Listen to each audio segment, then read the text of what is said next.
ළමයි දිගටම වැඩ කරගෙන යන්න මොකක් හරි දන්නේ නැති දෙයක් හම්බුනොත් අනිවාර්යෙන් ඒ දේ බලන්න. මොකද නැත්තම් ඒකෙම බහුවර්ණයක් ආවොත් ලකුණක් අඩු වෙන්න පුළුවන්. රයිට් මේ ප්‍රභාරක්ෂණ කෘත්‍ය කියන එක මතකයිද? ප්‍රභාරක්ෂණ කෘත්‍යයට දායක වෙන්නේ කවුද ළමයි? කැරොටිනොයිඩ්. කැරොටිනොයිඩ් කියන්නේ කැරොටින් හා සැන්තොෆිල් කියන දෙන්නා. ඒ දෙන්නා තමයි දායක වෙන්නේ කැරොටිනොයිඩ් විදියට ප්‍රභාරක්ෂණ කෘත්‍යයට. ඔය ප්‍රභාරක්ෂණ කෘත්‍යයෙන් ආරක්ෂා වෙන්නේ කවුද? ක්ලෝරොෆිල්. ඒකත් මරු වැඩක් නේ. ඇයි මරු වැඩක් කියලා කියන්නේ? කැරොටිනොයිඩ් ප්‍රභාරක්ෂණය කරලා ආරක්ෂා කරලා දෙනවා කවුද? ක්ලෝරොෆිල්. මොකද ළමයි තිබ්බ එක තව පොයින්ට් කීපයක්. මොකද අධිකාලෝකයේ අවශෝෂණය හා මොනවාද? විසුරුවා හැරීම. තව මොනවද තිබේ? ප්‍රතික්‍රියාකාරී ඔක්සිකාරක අණු සාධනයක වළක්වනවා. තිබ්බනේ ඔහොම දේවල්. හරි. එහෙනම් ඔබ මතක් වෙන්න ඕනේ. රයිට්. ඊළඟ දේ. ළමයි ඔයාලට මතකයිද මේ වර්ගීකරණ ඉතිහාසයේ කට්ටිය ටික? ඔව්. මම මෙහිම ඇහුවොත් ප්‍රශ්නයක්. මුලින්ම වර්ගීකරණයක් කරපු කෙනා කවුද කියලා ඇහුවොත් අනිවාර්යෙන් කියයි ඇරිස්ටෝටල් කියලා. ඔය ඇරිස්ටෝටල්ලා කරේ ළමයි මොන වර්ගීකරණයක්ද? පරිණාමික බන්ධුතා විදිහට ගත්තේ නෑනේ. මොනවාද වර්ගීකරණයට අපි කියන්නේ? කෘත්‍රිම වර්ගීකරණයක්. ස්වභාවික වර්ගීකරණයක් කරපු කට්ටිය තමයි අපේ ලිස්ට් එකේ හිටපු කට්ටියකින් අර අවසානම හිටපු කවුද? මොකද මතක් වෙන්නේ? ඇරලා තියපු කෑම අන්න රොබර්ට් කාලා. ඇරලා කීවේ ඇරිස්ටෝටල්. තියපු තියෝප්‍රැස්ටස් කෑම කැර්ලස්නෙස් අන්න අර්නස්ට් හේකල්. ඇරලා තියපු කෑම අන්න රොබර්ට්. රොබර්ට් කියන්නේ කවුද ළමයි? Robert H Whittaker. රොබර්ට් කීවේ රොබර්ට් එච් විටේකර්. රොබර්ට් කීවේ රොබර්ට් එච් විටේකර්. කාලා කීවේ කාල් ඌස්. ඔය කාල් ඌස් තමයි ළමයි අධිරාජධානී තුනක් ඉදිරිපත් කරේ පරිණාමයේ පිළිබඳ සැලකුවේ. මේ රොබර්ට් එච් විටේකර්ගේ රාජධානී පහ මොනවද? මොනෙරා, ප්‍රොටිස්ටා, ෆංගි ප්ලාන්ටේ, ඇනිමාලියා. මෙයා ළමයි මොනවද භාවිතා කරේ? ඔය රොබර්ට් එච් විටේකර් කියන කෙනා ශුන්‍යස්ටික ප්‍රාග්න්‍යස්ටිකෝ ගැන දන්නවා සෛල සංවිධානයක් ගැන. දන්නවා. ඉතින් ශුන්‍යස්ටික ප්‍රාග්න්‍යස්ටික දන්නවා කියලා කියන්නේ එයා වර්ණ දෙහි ගැන දන්නවා. මොකද ළමයි ඔය වර්ණ දෙහි සැකස්ම අනුව තමයි ශුන්‍යස්ටික ප්‍රාග්න්‍යස්ටික කියලා අපි බෙදාගෙන තියෙන්නේ. ඉතින් ළමයි වර්ණ දෙහි ගැන දන්නවා කියන්නේ ඉලෙක්ට්‍රොනික්ස් හොයාගෙන ඉවරයි. මතකද එහෙම ඒවා තිබ්බා? මේ දැන් මට කියන්න ශාක සතුන් කියලා වර්ගීකරණය.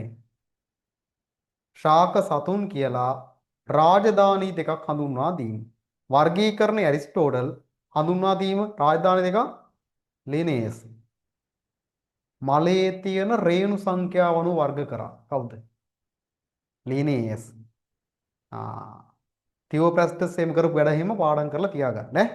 රයිට් මේ ඔය දීපද නාමකරණේ ගණනාමය සුල්නාමය කියලා පද දෙකක් තියෙනවා. සාමාන්‍ය නමේ සත්ත්ව ස්වරූප ඉස්මතු වෙන්නේ. ඒ නිසා අපි දීපද නාමකරණය කරනවා. මුද්‍රණය කරද්දී මොන අකුරුද?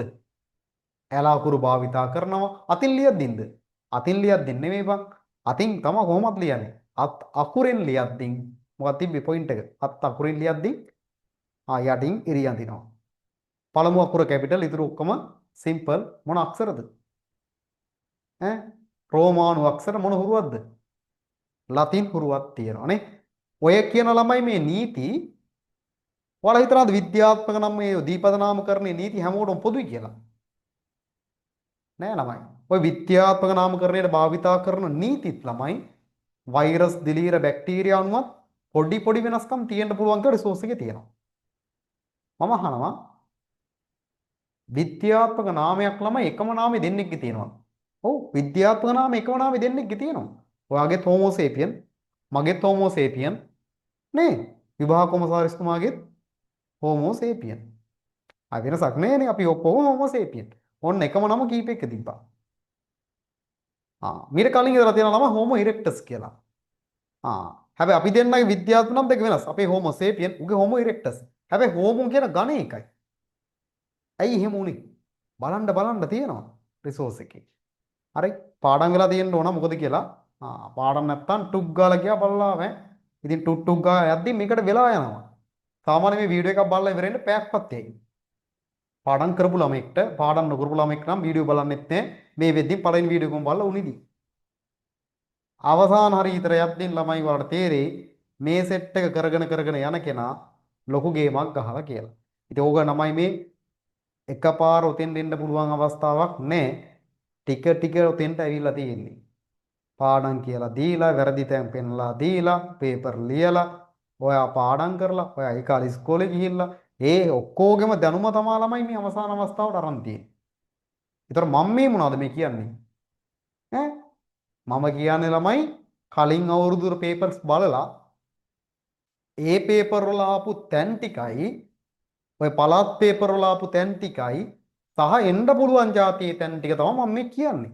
නැතෝ මේ මම නිකන් කියව නෙමෙයි ඈ. රයිට්. ඒ නිසා අනිවාර්යෙන් ඒ දේ කරලා තියන්න. හරි මේ ළමයිනේ මම මෙහෙම ලියන්නද? කොහොමද? ග්ලයිකොලිසිය. හරි. ඔයා දන්න දේවල් කියන්න මට ග්ලයිකොලිසිය ගැන. ග්ලයිකොලිසිය වෙන්නේ කොහෙද බං? සයිටෝසෝලේ. සයිටෝසෝලේ. මොකද්ද වෙන්නේ? ග්ලූකෝස් අණුවකින් හදනවා පයිරුවේට් අණු කීයක්ද? දෙකක්. ග්ලූකෝස් කියන්නේ කාබන් කීයකක්ද? 6යි. පයිරුවේට් කියන්නේ කාබන් 3යි. ඒ කියන්නේ දෙකක් හදන්නේ 6ක් වෙන්න. මේක මොනවා වෙනවද ළමයි? ATP 4ක් හදනවා. ATP 4ක් හැදුවට ATP දෙකක් මේ වැඩේට වැය වෙනවා. අවසාන ඉතුරු වෙන්නේ දෙකයි. NADPH ද හදන්නේ NADH ද? NADH අණු දෙකක් හදනවද කඩනවද? මොනවා වෙනවද ළමයි? මතක් වෙන්න ඕන මේකේ තිබ්බ දේවල් නේ. NADH අණු හදනවද කඩනවද? සුද්ධලාභය කීයක් දෙන්නේ? 4යි 2යි කියපුවාම 2යි. මෙතන එන්සයිම තිබ්බද? ඔව් විශේෂ නම් කීපයක් නම් තිබ්බේ නෑ. මේවා කරන්නත් එන්සයිම අවශ්‍යයි. කොහෙද ඒවා තියෙන්නේ? සයිටෝසෝලේ. එහෙනම් ග්ලයිකොලිසිය සඳහා අවශ්‍ය එන්සයිම මයිටොකොන්ඩ්‍රියම පූරකයට කිව්වොත් වැරදි. ඇයි? ග්ලයිකොලිසිය වෙන්නේ කොහෙද බං? සයිටෝසෝලේ. තේරෙනවද? සයිටෝසෝලේ වෙන එක. එහෙනම් මෙතනදී වෙන දෙයක් මොකක්ද අපිට අවසාන ලැබෙන ළමයි? පයිරුවේට් අණු දෙකක් ලැබෙනවා. ADP අණු දෙකක් ලැබෙනවා. NADH අණු දෙකක් හදලා දෙනවා. ඔය තමයි වෙච්ච දේවල් ටික නේ. රයිට්. මේක සුවායු වගේම නිර්වායු කියන දෙකටම පොදුයි. O2 බලපානවද නැද්ද? O2 බලපාන්නේ නැහැ. ඔය තමයි ග්ලයිකොලිසිය. දෙවෙනි එක ක්‍රෙබ් චක්‍රය. අවසාන එක ඉලෙක්ට්‍රෝන පරිවහන දාමය. ඔය ඉලෙක්ට්‍රෝන පරිවහන දාමයට තව වචනයක් කියනවා ඔක්සිකාරක පොස්පරයිලීකරණය කියලා. ළමයි මෙන්න මේ කියන ග්ලූකෝස් අණුවකින් අපිට ළමයි හදන්න පුළුවන් ATP ඔක්කොම කීයක්ද? සමහර සෛල වල නම් 28ක් හදනවා. සමහර සෛල වල නම් ළමයි කීයක්ද? 32ක්ම හදනවා. සමහර ඒවා 32ක් හදනවා. සෝරි මම මෙහෙම ලියන්නම්කෝ මම ප්‍රශ්නේ මෙහෙම කියන්නම්. සමහර ඒවා 32ක් හදනවා. සමහර ඒ වගේ 30ක් හදනවා. රයිට්. දැන් මේ 32 හදන්න පියවර තුනක් තිබ්බා. ග්ලයිකොලිසිය, ක්‍රෙබ් චක්‍රය, ඉලෙක්ට්‍රෝන පරිවහන දාමය. මට කියන්න බෑ එක එකෙන් හදන ATP ගාන කීයද කියලා.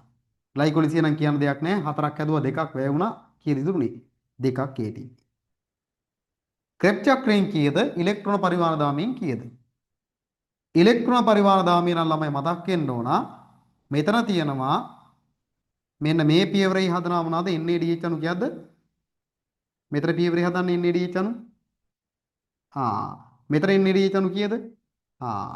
ඔන්න ඔය ඔක්කොම එකතු වෙච්චාම ළමයි එක NADH අණුවකින් හදනවා 2.5ක්. අපි ගාව ඔක්කොම 10ක් තිබ්බා. එහෙනම් කීයක්ද? 25ක්. FADH2 එකකින් කීයක්ද? FADH එකකින් කීයක්ද? 1.5යි. ඒව කීයක් තිබ්බද? දෙකක් තිබ්බා. එහෙනම් කීයක් හදනවද? 3යි. හරි. මේක වැඩි කරන්න ඕන දෙකකින්. මම මෙහෙම දාන්නම්කෝ. රයිට්. එහෙනම් කීයක් කරනවා ළමයි 25යි 3යි කියලා කියන්නේ 28ක් හම්බ වෙනවා. මෙතන 28යි මෙතන 2යි 30යි මෙතන 2යි 32යි. ඔහොම තමයි ළමයි අපිට කීයක් හම්බෙන්නේ ATP 32ක් අපිට ලැබෙන්නේ. 28යි 2යි 2යි. දැන් පාඩම් නැති කට්ටියට එහෙම තරු පේන්නලා ඇති. කොහොමද මේ කීප එක තේරෙන්නේ? මේ ක්‍රෙබ් චක්‍රයත් කොටස් දෙකයි. මොකද්ද? පයිරුවේට් ඔක්සිකරණයයි සිට්‍රික් අම්ල චක්‍රයයි. දැන් බලන්න පුළුවන් ද මේ NADH හැදුවේ කොහෙද කියලා මේ වගේ අවස්ථා ටික කියන්න? එහෙනම් දැන් මේව මතක් වෙන්න ඕනේ.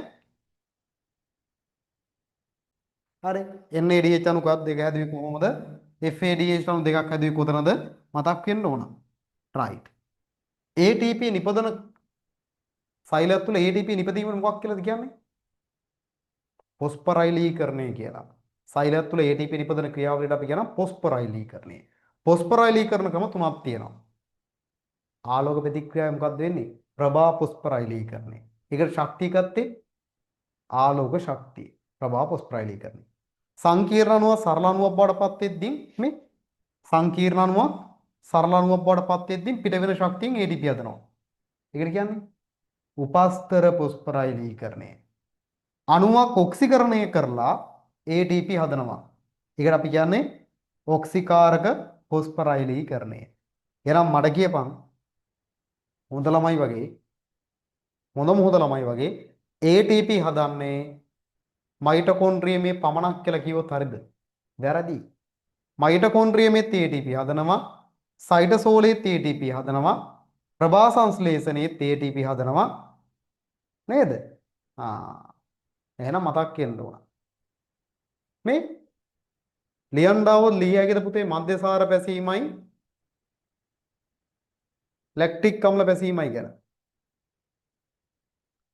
ලැක්ටික් අම්ල පැසීම කරන ප්‍රධානම ප්‍රසිද්ධම එකා තමයි ළමයි ඔයාලා දන්න කවුද? ලැක්ටෝබැසිලස්ලා වගේ කට්ටිය. දැන් ලැක්ටෝබැසිලස්ලා විතරක් නෙමෙයි බම් මේ ලැක්ටික් අම්ල පැසීම කරන්නේ. තව කවුරු කරනවද? දිලීරත් කරනවා. මධ්‍යසාර පැසීම කරන ප්‍රධානම එකෙක් තමයි අපි දන්න එකෙක් තමයි සුලභම එකෙක් තමයි සැකරොමයිසිස් කියලා කියන්නේ. ඌ දිලීරයක්. හැබැයි බැක්ටීරියත් කරනවා. අවසන් නිගමනේ මධ්‍යසාර පැසීම ලැක්ටික් පැසීම දිලීර බැක්ටීරියා දෙකම කරනවා. හැබැයි මධ්‍යසාර පැසීමේදී සුලභම එක තමයි අපි දන්න සැකරොමයිසිස්. ලැක්ටික් අම්ල පැසීම අපි සුලභම එක තමයි ලැක්ටෝබැසිලස් කියන බැක්ටීරියා. හැබැයි දිලීරත් කරනවා. අරගෙත් බැක්ටීරියත් කරනවා. ඒවා පාඩම් වෙන්න ඕනේ. අවසාන ඉලෙක්ට්‍රෝන ප්‍රතික්‍රියාවක කවුද? මේක නම් ස්වයං ශෝෂණය නම් අණුක ඔක්සිජන්. තේරුණාද? දැන් මේ අණු කැඩෙද්දී ළමයි H+ පිට වෙනවා. ඔක්සිකරණය වෙද්දී H+ පිට වෙනවනේ. ඔක්සිකරණය කියන්නේ ඒකනේ. මේක H+ පිට වෙනවා, ඉලෙක්ට්‍රෝන පිට වෙනවා. ඔය H+ ඉලෙක්ට්‍රෝනයි අල්ල ගන්නවා කවුද? ඔක්සිජන්. අල්ලාගෙන ජලය හදනවා.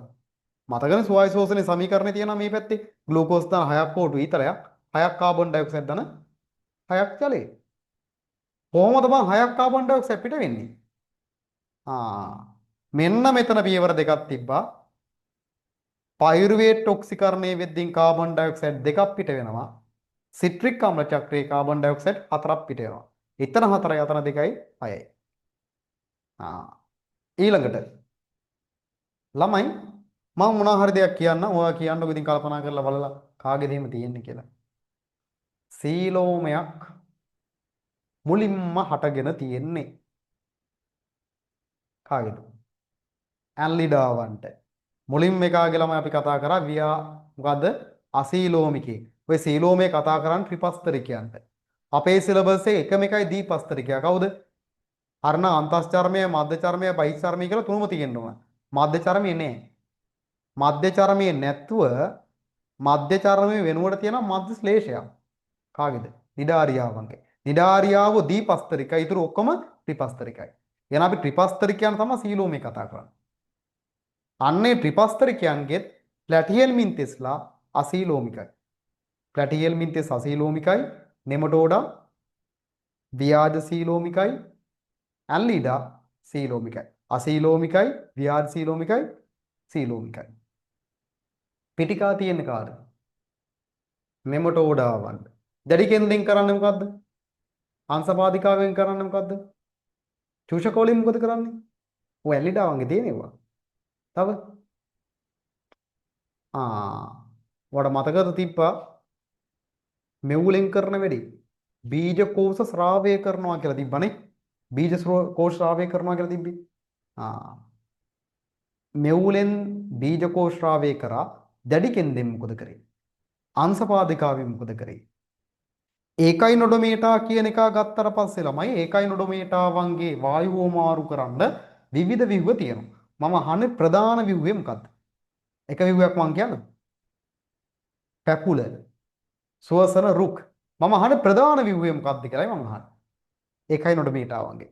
ඌ ඉන්නේ කරදියේ විතරමයි. එකයි නේද බේටා ඕලගේ වැවුල නෑනේ. තේරුණාද? අපේ සිලබස් එකේ එකම එක දීපස්තරිකයක් අපි කතා කරා කවුද? නිඩාරියා. අපේ සිලබස් එකේ වෙන කිසිම තැනක නෑ මෙඩුසා භූභාකාර. තියෙන කොහෙද? නිඩාරියා වගේ විතරයි. ආමාස වාහිනී කුහරයේ තියෙන උන් දෙන්න කවුද? දෙන්නෙක් අපිට සෙට් වුණා. එකෙක් නිඩාරියා වගේ සෙට් වුණා. අය කගේද? අනිත් එක මොකಾದ? මාත් අහන්නේ මොකಾದ කියලා තමයි. පාඩම් නැත්තම් බලපන් මොකද්ද කියලා. ආමාස වාහිනී කුහරයේ මොකෙද තියෙන්නේ කියලා. බැලලා තෑවොත් මොකක් හරි ලක්ෂණ ටිකක් දීලා අනන්‍ය ලක්ෂණයක් කියලා කිව්වොත් වෙන කිසිම එකෙක් නෑ උග විතරයි තියෙන්නේ. එහෙනම් ආමාස වාහිනී කුරේ ගන්න පුළුවන්ද? බෑ. මෙඩුසා භූපා ගන්න පුළුවන්. නිඩාරියාමගේ විතරයි. තේරුණාද? ප්ලැටිහෙල් මින්තෙස්ලා ගත්තාම උගේ තියෙනවා මොනවාද? සෙලු බල්බ. උගේ විතරමයි වෙන කාගේවත් නෑ. හරි. අන්න ඒ වගේ ළමයි උන්ටම විතරක් ආවේනික දේවල් මතක් වෙන්න ඕනේ. හරි. ඒතකොට ළමයි මතකද තව ඔයාලට තිබ්බා මෙන්න මෙහෙම එකක්. පුනර්වර්ධනය වෙනවා. හරි. පුනර්වර්ධනය. අර කෑලි කෑලි වලට කපපුවාම ඒ කෑල්ලෙන් අලුත් ජීවියෙක් බවට පත් වෙනවා. කඩ කඩ වෙනවා පුනර්වර්ධනය වෙනවා. හරිද? ප්ලැටිහෙල් මින්තෙස්ලාගේ නේ. ඔය ප්ලැටිහෙල් මින්තෙස්ලා කියන එක අපේ සිලබස් එකේ දිවිලිංගිකෝ දෙන්නයි හිටියේ. එකෙක් පැතිරෙන මේ පාඩමේ තිබ්බා ගැඩවිලා කියලා. මම කියන පොතේ තිබ්බා මං කියන්නේ. ගැඩවිලා දිවිලිංගිකෙක් කියලා තිබ්බා. අය තිබ්බා කවුද? ප්ලැටිහෙල් මින්තෙස්ලා දිවිලිංගිකයි කියලා. සීරෝමේ කවුද තිබ්බේ ළමයි? දැන් මං කීව කලිනුත් මොකක්ද කිව්වේ? ඇල්ලිඩාවන්ට තමයි සීරෝමේ තිබ්බේ. ඛණ්ඩණය වෙලා තියෙන්නේ. මේ දේහයේ කොටස් වල කැඩිලා තියෙන ඛණ්ඩණය වෙලා තියෙන්නේ. අපේ සිලබස් එකේ දෙන්නෙක් කතා කරා ඛණ්ඩණය වෙලා තියෙනවා කියලා කවුද? ඇල්ලිඩාවන්ගේ සහ ආත්‍රපෝඩාවන්ගේ ඛණ්ඩණය වෙලා තියෙනවා. රයිට්. ළමයි ඊළඟ දේ තමයි මේක බැරි නම් විභාගේ යන්නත් බෑ. ඇඩ්මිෂන් එක ගත්ත එකෙන් තේරුම්කුත් නැහැ. මොකද්ද? ඉස්සර පේපර් වල ආවේ වන් පරිණාමික යුග. කල්ප නැත්තම් ඉයෝන. කල්පයක් කීවත් එකයි ඉයෝනයක් කීවත් එකයි ඈ දෙකම එකයි. හේඩියන්, ආකියන්, පොටරසොයික්, ෆැන්රොසොයික්. ඒවට අපි කියන කල්ප නැත්තම් ඉයෝන. ඒවා නැවත බෙදනවා චූටි චූටි කාලවලට යුග.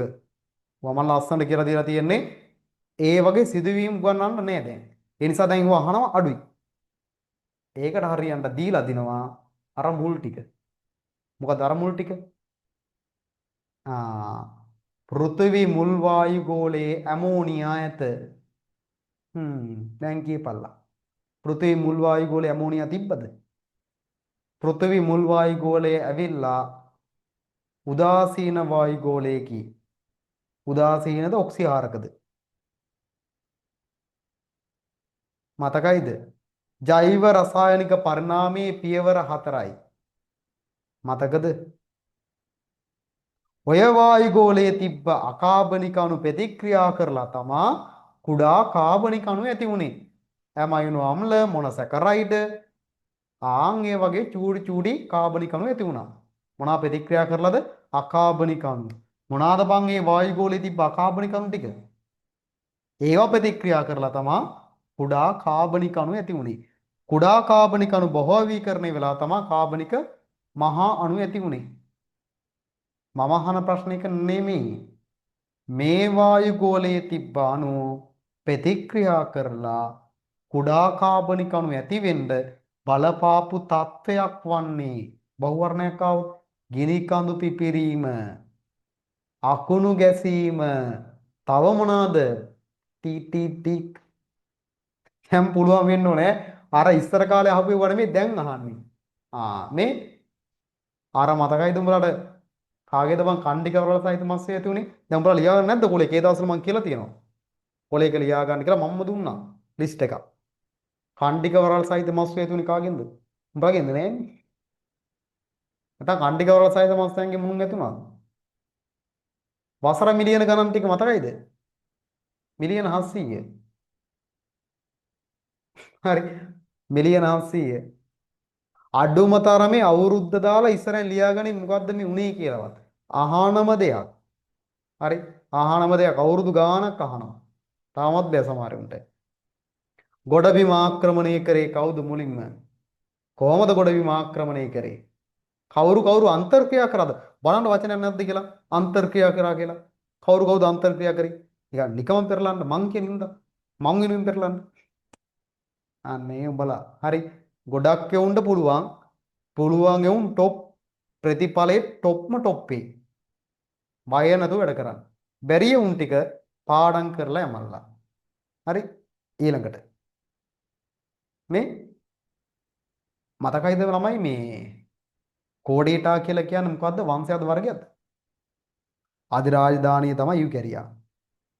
යුකැරියාවන්ගේ රාජධානි තමා ශුන්‍යෂ්ටික රාජධානි තමා දිලීර කියන්නේ, ෆංගි කියන්නේ, ප්ලාන්ටේ කියන්නේ, ඇනිමාලියා කියන්නේ, ඒ ප්‍රොටිස්ටා කියන්නේ, ඒ ඔක්කොම වෙලා ශුන්‍යෂ්ටිකෝ. ඒ තමයි රාජධානි. ඇනිමාලියා රාජධානියේ තියෙන වංශ තමයි අපි කතා කරන්නේ. මොනවාද වංශ ටික? වංශ ටික. ඒ වංශ තමයි නිඩාරියා, රැටියෙල්මින්තෙස්, නෙමටෝඩා, ඇන්ලීඩා, තව මොලුස්කා, ආත්‍රපෝඩා, ඒකයිනොඩමීටා, කෝඩීටා. ඒක මොනවද ළමයි අපි කියලා තරන්නේ? වංශ. කෝඩීටා කියන්නේ වංශය. ඊට පස්සේ මොනවද තියෙන මට්ටම? වර්ග. මොනවද ළමයි වර්ගයට අපි කතා කරන්නේ? වර්ගයට තමයි අපි කතා කරන්නේ කොන්ඩ්‍රික්ටියස්, ඔස්ටික්ටියස්, ඇම්ෆීබියා, රෙප්ටීලියා, ආවිස්, මැමාලියා කියලා. දැන් මට මතක් කරන්න මෙන්න මේ එක එක වර්ගවල ළමයි තිබ්බ ඔයාලට මතක් වෙන්න ඕන මේ වර්ගය සහ ඒ වර්ගවල තිබ්බ ළමයි ලක්ෂණ ටික මතක් වෙන්න ඕන. රයිට්. හරි. දැන් මම මෙහෙම ලියන්නම්. කොන්ඩ්‍රික්ටියස්, ඔස්ටික්ටියස්, ඇම්ෆීබියා, රෙප්ටීලියා, ආවේස්, මැමාලියා. කොන්ඩ්‍රික්ටියස් කියන්නේ කාර්ලේජ මත්ස්‍යෝ. කාර්ලේජ මත්ස්‍යෝ ඉන්නේ කරදියේ. කරදියේ නම් ළමයි මොකද්ද? අභ්‍යන්තර සංසේචනයක්. මේ දෙන්නගේ අභ්‍යන්තරත් වෙනවා බාහිරත් වෙනවා. දෙකම වෙනවා. මේ කට්ටියගේ අභ්‍යන්තර විතරයි. මාළුන්ගේ හෘදේ කුටීර ගාන 2යි. මේ දෙන්නගේ හෘදේ කුටීර ගාන 3යි. මේ දෙන්නගේ හෘදේ කුටීර ගාන 4යි. මේ දෙන්නම ඇවිල්ලා මොනවාද? අචලතාපී. හෘදේ කුටීර 4ක් තියෙන කට්ටිය අචලතාපී. ඒ කට්ටියගේ පරිවෘත්තීය වේගය වැඩි. මෙන්න මේ අභ්‍යන්තර සංසේචනය කරන මෙන්න මේ තුන් දෙනාගෙම මෙන්න මේ කියන තුන් දෙනා අභ්‍යන්තර සංසේචනය. ඔය රෙප්ටීලියා කියන එකාගේ ආවේස්ලගේ බිත්තර තියෙනවා කටුවකින් වට වෙලක් තියෙනවා. කවච සහිත බිත්තර. උභයජීවීන්ගෙත් බිත්තර තියෙනවා හැබැයි කටුනේ. කවචයකින් වට වෙලා නැහැ. දැන් මතකද සීරපායින්ගේ විතරක් තිබ්බ ලක්ෂණ? දැන් ඉතින් ඒවා ඉතින් දැන් ටුක් ගාලා මතක් වෙන්න ඕන. මොකද ඒවා බහු වර්ණ. තේරෙනවද? දෙවෙනි පාඩමයි පළවෙනි පාඩමයි තුන්වෙනි පාඩමයි කියන්නේ ළමයි පේපර් එකේ ලකුණු 25ක් විතර ලකුණු ගත්තා. ඉතින් ඔය වගේ කුට්ටි තුනක් ගහගත්තා නම් ඒත් මැදයි. මදි. හරි. එහෙනදී පුළුවන් කරගනින්න ළමයෝ හොඳට පුළුවන් වෙන්න ඕන. මතක තියෙන්න ඕන. ආපු ගමන් සුදුස් කරලා ලියන්න ඕන. බැරි ඒවා කමන්නේ ළමයි. දැන් ওই පේපර් එක මට දුන්නත් මටත් බැරි ඒවා අනිවාර්යෙන් තියෙන්න බෑ. තියෙනවා. ඕන තරම් තියෙනවා. මට විතර නෙමෙයි ලංකාව අනිත් උන්ටත් තියෙනවා. දැන් ගිය පාර කලින් පාරත් ඔය ගිය පාර ඔක්කොම මාකින් එකක් අපි කලින් දැම්මනේ පේපර් එක ඉවරෙච්චාම. ඒ කියන්නේ ඒ ලෙවල් ඉවරෙච්ච ගමන් දැම්මා. බයෝ ඉවරෙච්ච දවස් නෙමෙයි. හරි. ඒකමනේ විභාග පේපර් එක මාකින් එක විදිහට ආවේ. හරි. එතකොට උඹලට මං කියන දේ තමයි දැන් මේවා පාඩම් නැත්තම් චුට්ට අය පාරක් මතක් කරපල්ලා. මං කියන්නේ කලින් ඉඳලා වැඩ කරපියුන්ට. දැන් මේ රෝදයක් දන්නේ නැතුව ඇඩ්මිෂන් එක යාළුවා දාලා ඒ ලෙවල් ලියන්න අලුතින් ආපු උන් මම හිතනවා මේවා පාඩම් කරන්න. ඒ උන්ට මං කියන්නේ ඒකටම උන් ලබන පාර පාඩම් කරපල්ලා එහෙනම්. මේවා පාඩම් කරලා තියෙනවා. පාඩම් කරපියුන්ට චුට්ටක් බලාගත්තා මතක් වෙනවා. ජම්බාලිය කියන්නේ කොහෙද? උත්ලාවක තියෙන පාවෙන්න. පිල්ලා තියෙන ජිල අර සාගසම් වගේ නෙමෙයි මම කියන්නේ. මේකෙන් කවුද මේ? කොන්ඩ්‍රික්ටියස්ද ඔස්ටික්ටියස්ද? විසමාංශ පුච්චයි, සමාංශ පුච්චයි, රළු කොරළ ඒවා පාඩම් වෙන්න ඕනේ. රයිට්. සහසාධකයක් යනු කුමක්ද? එන්සයිම් ක්‍රියාකාරීත්වයට බලපාන ප්‍රෝටීනද ප්‍රෝටීන නොවනද පුතේ? ප්‍රෝටීන නොවන සංඝටක. ප්‍රෝටීනයක් නොවන සංඝටකයක් කියලා කියන්නේ ඒක කාබනික වෙන්නත් පුළුවන් අකාබනික වෙන්නත් පුළුවන්. හැබැයි කාබනික වුණාට සාසාධක කියන ඒවා කවදාවත් ප්‍රෝටීන වෙන්න බෑ. තේරුණානේ? හ්ම්. මොනවාද අකාබනික? සිංක් ධන දෙක, Fe ධන දෙක, කොපර් ධන දෙක. මේ සහසාධක කියන එක ළමයි හැම එන්සයිම් එකකටම ඕනද? නෑ. සමහර එන්සයිම් වලට අනිවාර්යෙන්ම ඕනේ මේක. ඒ කියන්නේ එන්සයිම් ඔක්කොටම අනිවාර්යෙන් ඕනේ කියලා නෙමෙයි කියන්නේ.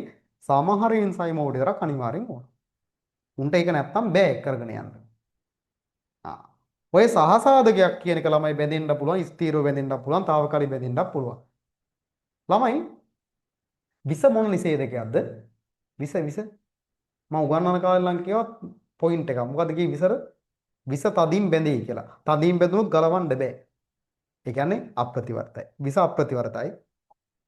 සමහර සුරජීවීන්ට එරෙහිව භාවිතා කරන ඖෂධ ප්‍රතිවර්තයි. right. නිෂේධක වර්ග දෙකක් තියෙනවා ළමයි. මෙන්න මේ උපස්තරයේ හැඩයටම සමානයි නම් මෙයා කරන දේ තමයි මෙයත් එක්ක තරංග කරලා මේ සක්‍රීය ස්ථානයට බැඳෙනවා. මුඩ කියනවා තරංගකාරී නිෂේධකේ. තව නිෂේධකයක් තියෙනවා. එයා සක්‍රීය ස්ථානයට බැඳෙන්නේ එයා කරන දේ තමයි මෙන්න මෙතන හැඩය වෙනස් කරනවා. අපි කියනවා මොකක් කියලාද? තරංගකාරී නොවන නිෂේධකේ. තේරුණාද? ඇලොස්ටරික යාමක අණු ළමයි කවුරු වගේද? ඇලොස්ටරික යාමක අණුවක් ඇවිල්ලා මෙන්න මේ වගේ. මේ වගේ කියන්නේ තරංගකාරී නොවන ප්‍රතිවර්ත නිෂේධකයක් වගේ. ගැලවෙන්න පුළුවන්. ඉතින් ළමයි ගැලවෙන්න පුළුවන් නම් බන්ධනේ ප්‍රබලනේ. එහෙනම් සහසංයුජද සහසංයුජ නොවනද? සහසංයුජ නොවන. එහෙනම් මට කියපළා ඇලොස්ටරික යාමක අණුවක් මොන වගේද? තරංගකාරී නොවන ප්‍රතිවර්ත නිෂේධකයක් වගේ. එහෙනම් බැඳෙන්නේ කොහොමද? සහසංයුජ නෙමෙයි සහසංයුජ නොවන. ඒ ප්‍රතිවර්තනේ ගැලවෙන්න ඕන. මේ ඇලොස්ටරික යාමක මගින් මතක තියාගන්න ඇලොස්ටරික යාමක අණුවක් බැඳෙන්නේ යාමක ස්ථානයේ සක්‍රීය ස්ථාන බැඳෙන්නේ සහයෝගීතාවය ප්‍රතිපෝෂී නිෂේධනය ATP සක්‍රියකයක් ADP නිෂේධකයක් නේ මොකද්ද බං මේ ප්‍රතිපෝෂී නිෂේධනය කියන්නේ පරිවෘත්තීය ක්‍රියාවකදී නිබඳන ඵලයේ ක්‍රියා කරනවා අන්ත ඵලයේ ක්‍රියා කරනවා නිෂේධකයක් විදිහට පරිවෘත්තීය මාර්ගයේ නවත්තලා දානවා කවුද නිෂේධකේ ATP නිෂේධකේ ADP සක්‍රියකේ අර බොහෝ එන්සයිම් සමහර ඒවා තිබ්බනේ ප්‍රතිවර්ත වෙන්නේ ඔක්කොමද ගෝලීය ප්‍රෝටීන වේග තිබ්බනේ දැන් ප්‍රෝටීන ව්‍යුහ මට්ටම් එහෙම කේසීන් කියන එක ඇවිල්ලා ඇල්ෆා හෙලික්ස් ඊයද බීටා හෙලික්ස්ද කේසීන් දැන් එහෙනම් ළමයි පළවෙනි පාඩම් තුන ඔය විදියට බලලා ඉවරලා ඒක ඉතින් නිමාවක් දකින්න ඇතිනේ තින්නේ හරි දැන් ඉතින් අවුරුදු ගාණක් තිස්සේ අපි ඔක කතා කරනවා අවුරුදු ගාණාවක් තිස්සේ විවිධ වැඩ කරනවා පේපර් කරනවා සහ මොකද වෙන්නේ පන්තිය මතක් කරනවා ඊට පස්සේ අය මොකද වෙන්නේ මොකක් හරි ප්‍රෝග්‍රෑම් එකක් දාලා අයත් මතක් කරනවා ඊට පස්සේ අය ෂෙඩියුල් කරලා අය මතක් කරනවා අය මතක් කරනවා අයත් මතක් කරලා නේද ඔයත් තව පාරක් පාඩම් කරලා විභාගයට ලියලම එන්න නේද අය නැති පාඩම් කරන්න ෂෙඩියුල් කරන්න වෙලාවක් ඉන්නේ නෑනේ ඒ නිසා ළමයි හොඳ ළමයි වගේ ඔන්න ඔය ටික ඉවර කරලා දාන්න තේරුණාද එහෙනම් මේ තුන්වෙනි පාඩමේ තව ඔයාලට බලපු නැති ඒවා ඇති ඒව අනිවාර්යෙන්ම කවර් කරලා දාන්න අර ස්වභාවික වර්ගීකරණය කෘත්‍රිම වර්ගීකරණය වර්තමාන වර්ගීකරණ පද්ධතියට භාවිතා කරන දේවල් කියන්න බං අවසාන වතාවට වැදගත් ඥානවල නම් මොනවාද DNA ප්‍රශ්න අනුපිළිවෙල සෛලීය සංඝටකවල අනුකද ව්‍යුහය තව එකක් RRNA වල මොකද RRNA වල කියන්නේ රයිබෝසෝම RNA වල භස්මාණු පිළිවෙල. තිබ්බනේ රයිබෝසෝම RNA වල භස්මාණු පිළිවෙල. තව එකක් මොන ප්‍රෝටීනද? සුලභ ප්‍රෝටීන නේද? සුලභ ප්‍රෝටීන වල ඇමයිනෝ අම්ලාණු පිළිවෙල. mRNA, tRNA, නියුක්ලියෝටයිඩයක් කියද්දී මෙන්න මේක ගොඩ පේපර් වල ස්ට්‍රක්චර්ඩ් ආවා ඉස්සර. බහුවර්ණත් ආවා. මේ ATP කියන ළමයි නියුක්ලියෝටයිඩයක් ඈ මෙයාගේ තියෙනවා ඇඩිනෝසින් ට්‍රයිෆොස්ෆේට් ෆොස්ෆේට් කාණ්ඩ 3ක් ඒ කියන්නේ මොකද්ද නයිට්‍රජනීය භස්ම වර්ග දෙකයි එකක් පියුරීන අනිත් එක පිරිමිඩීන. පාඩම් නැත්තම් මෙහෙම මතක තියාගන්න. පියුරීන වලයන් 2යි පිරිමිඩීන වලයන් 1යි. ඊට සෙට් වෙන්නේ T. ඊට සෙට් වෙන්නේ C. ඊට සෙට් වෙන්නේ U. මේ ටික පියුරීන මේ ටික පිරිමිඩීන. එහෙනම් ඒ කියන්නේ මොකක්ද ළමයි? පියුරීනයක් තියෙනවා. NAD+ නියුක්ලියෝටයිඩයක්. NADP+ නියුක්ලියෝටයිඩයක්. FAD නියුක්ලියෝටයිඩයක්. මෙයා ශක්ති වාහක අණුව. මේ ඔක්කොම ඉලෙක්ට්‍රෝන වාහක අණු. මේ ඔක්කොම සහ එන්සයිම. මේ ඔක්කොම නියුක්ලියෝටයිඩ. මෙයා ප්‍රභා සංශ්ලේෂණයේ ඔක්සිකාරක අණුව. නේද? මේ P අකුරෙන් අඳුර ගන්න. මෙයා සෛලීය ශෝෂණයේ ඔක්සිකාරක අණුවක්. හරි. දැන් එහෙනම් මේවා මතක් වෙන්න ඕනේ. අග බන්ධනය කරලා කොච්චරද බං ශක්තිය? මවුලට කිලෝජූල් 30.5යි. මේ ශක්තිය පරිණාමණය වෙනවා විවිධ ශක්ති වලට. මොනවද ශක්ති? විද්‍යුත් ශක්තිය බවට පත් වෙනවා. තාප ශක්තිය බවට, යාන්ත්‍රික ශක්තිය බවට. මේ ටික වල ශක්තිය පත් වෙන්න පුළුවන්. මතකද දැන් විද්‍යුත් විසර්ජනය, ATP වැය වෙන දේවල් ටික එහෙම. දේවා ළමයි බලන්න ගන්න.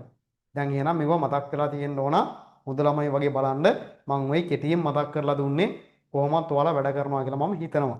එහෙනම් මම ඉතින් ප්‍රාර්ථනා කරනවා රචනාත් ඔයාලා මේ විදිහින් කරලා ඇති. රචනා ටිකත් හොඳට බලාගෙන ඔය පාඩම් දෙක තුනෙන් ගන්න පුළුවන් උපරිම ලකුණකට යන්න වැඩ ටික කරගෙන යන්න.